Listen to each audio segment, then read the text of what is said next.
मैं नवल किशोर पंजियार। आज तारीख 16/7/2021 ओरिएंटल पब्लिक स्कूल के चैनल पर आप सभी को स्वागत है। सब्जेक्ट हिंदी व्याकरण, क्लास नवम 9। आज का जो टॉपिक है वो टॉपिक हिंदी साहित्य के लेखन छत्र से लिए हुए संवाद है।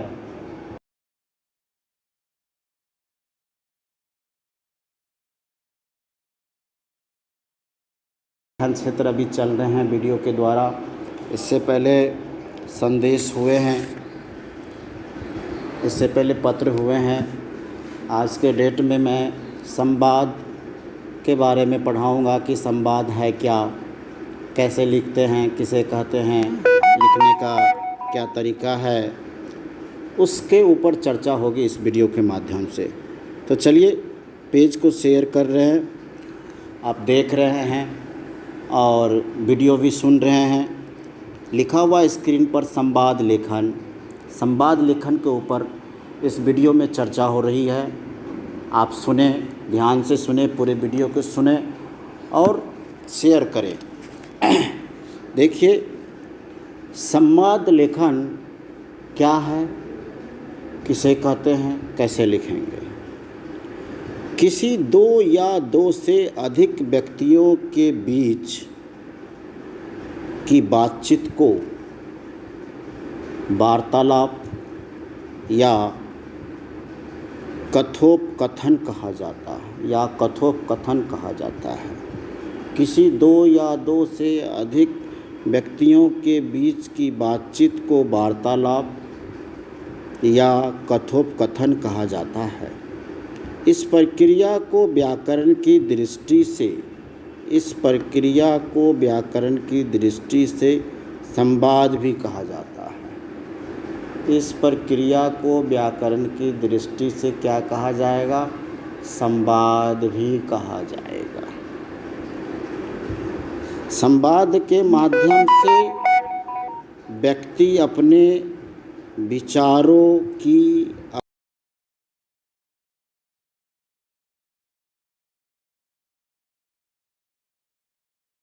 को उत्पन्न करके रखता है, वह अभिव्यक्त कर पाता है संवाद के माध्यम से, चाहे वो ऑफलाइन हो या ऑनलाइन हो।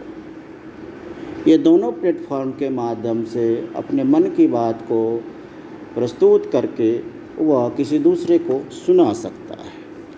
संवाद के दो माध्यम हैं, मौखिक और लिखित। संवाद के कितने माध्यम हैं? दो हैं, मौखिक हैं और लिखित हैं। समाज में अपने विचारों के आदान प्रदान की अभिव्यक्ति संवाद के माध्यम से संभव है। समाज में अपने विचारों के आदान प्रदान की अभिव्यक्ति संवाद के माध्यम से संभव है। उसे हम संवाद कहते हैं। दो या दो से अधिक व्यक्तियों के बीच के बातचीत को लिखित तौर पर प्रस्तुत संवाद लेखन की प्रक्रिया को संवाद कहेंगे। दो या दो से अधिक व्यक्तियों के बीच के बातचीत, चाहे वो लिखित रूप से हो या मौखिक रूप से हो, चाहे वो ऑफलाइन हो या ऑनलाइन हो, दोनों ही संवाद कहे जाएंगे। कोई भी व्यक्ति अपने मन की विचार को, भावना को अगर किसी दूसरे के पास ऑनलाइन के माध्यम से प्रस्तुत करता है तो भी संवाद कहलाता है, या ऑफलाइन के माध्यम से प्रस्तुत करता है तो भी संवाद कहलाता है। तो इसलिए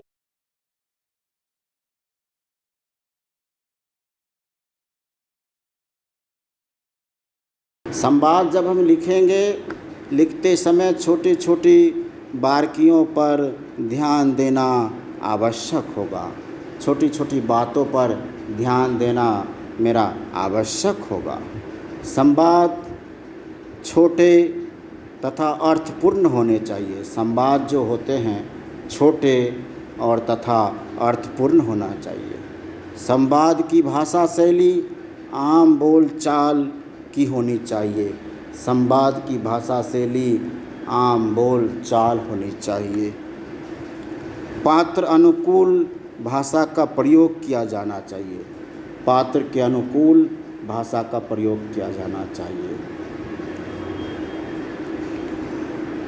क्लिष्ट तथा उच्चारण में कठिन लगने वाले शब्दों से बचना चाहिए। यानी कि जब हम संवाद को लिखेंगे तो उसमें कठिन शब्द का प्रयोग नहीं करेंगे। सरल शब्द, सरल भाषा, सरल वाक्य का प्रस्तुत करेंगे ताकि किसी को सुनने में सरल लगे, आसान लगे और मेरा संवाद भेजा हुआ सटीक हो जाए। बीच बीच में मुहावरेदार भाषा शैली को भी अपनाना चाहिए। बीच बीच में जब हम संवाद को लिखेंगे तो मुहावरादार भाषा शैली का भी होना ज़रूरी है ताकि सुनने वाले को लगे कि हाँ, कभी कभी ईंट से ईंट बजा देंगे, 9 2 11 हो जाएंगे, आग बबूला हो जाएगा। ये सारे शब्दों का प्रयोग हम संवाद में करेंगे। संवाद लेखन में बनावटीपन नहीं लगना चाहिए।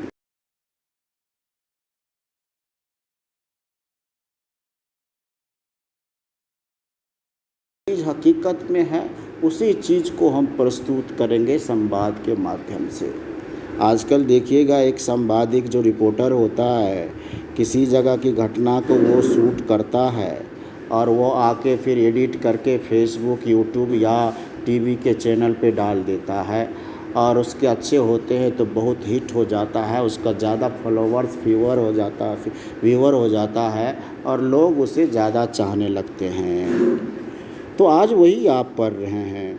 संवाद में, लेखन में बनावटी चीज़ नहीं होनी चाहिए। सहज और स्वाभाविकता पर बल देना चाहिए। सहज, स्वभाव, इस पर ज़्यादा बल देना चाहिए क्योंकि अगर ये दोनों चीज़ पर फॉलो किया जाए तो मेरा संवाद बहुत अच्छा सुनने में लगेगा और किसी दूसरे को और अच्छा लगेगा। इस चीज़ पे ध्यान देना है। तो आइए एक संवाद को मैंने लिखा हूँ, प्रस्तुत किया हूँ, जो पेज पे दिखा रहा हूँ कि परीक्षा की तैयारी के लिए दो मित्रों के बीच संवाद कैसे लिखा जाता है। जब स्कूल में परीक्षा होते हैं, वो परीक्षा की तैयारी के लिए बच्चे किस तरह से बात करते हैं आपस में, उस चीज़ को मैंने एक संवाद के माध्यम से, उदाहरण के माध्यम से मैं आपको समझा रहा हूँ। विशाल तथा रोहित दो मित्र जो परीक्षा से 2 दिन पूर्व आपस में परीक्षा के लिए फ़ोन पर बातचीत कर रहे हैं। उनका संवाद कुछ इस प्रकार है। विशाल: हेलो रोहित। विशाल बोलता है हेलो रोहित। रोहित बोलता है हाँ भाई, मैं रोहित बोल रहा हूँ, कैसे हो? विशाल बोलता है बस ठीक हूँ भाई, और पढ़ाई कैसी चल रही है? रोहित बोलता है क्या बताऊँ, बस थोड़ी सी दिक्कत है। विशाल: क्या हुआ, कहाँ दिक्कत आ रही है? रोहित बोलता है